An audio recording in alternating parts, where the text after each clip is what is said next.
as long as trees have grown in the forest, leaves and needles have fallen to the ground and formed a natural protective layer over the soil. The same protection can be given to the plants in our landscapes by mulching.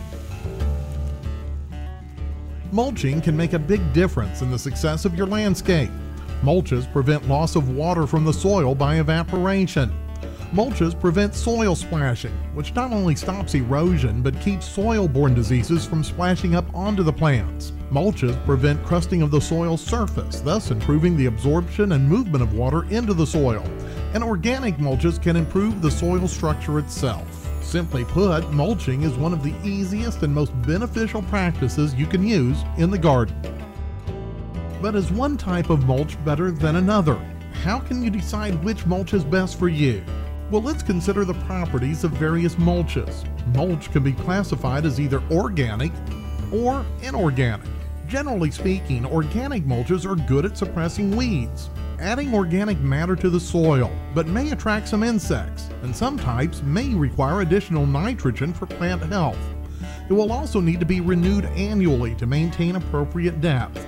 Now, there's no need to apply the mulch 6 to 8 inches high as is often seen. Usually 2 to 3 inches is enough. Let's take a look at some of the various types of organic mulches. First, there's bark. Bark mulches are usually made from the byproducts of pine, cypress, or hardwood logs. Most common are shredded bark and bark chunks. Bark mulches resist compaction, will not blow away, and are very attractive and are readily available. Next are the wood chips. Wood chips are made from many different kinds of trees. Wood chips make an excellent mulch that resists compaction, stays put, and weathers to an attractive silver gray color. In addition, they're often available from municipalities or utility companies for little or no cost.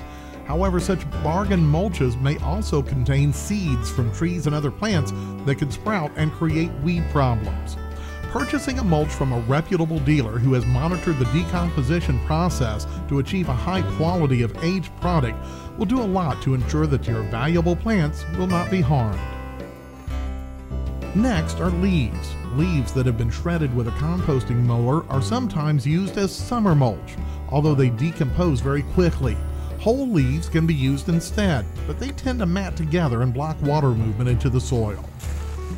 Pine needles are attractive and decompose slowly, resist compaction, and are easy to work with. They're often available commercially or for free if you have pine trees on your property. Grass clippings can form a thick mat and makes water penetration nearly impossible. Thick layers tend to compact and rot, becoming quite slimy and smelly. Add additional layers as clippings decompose. Do not use clippings from lawns treated with herbicides. Another option is to use inorganic mulches.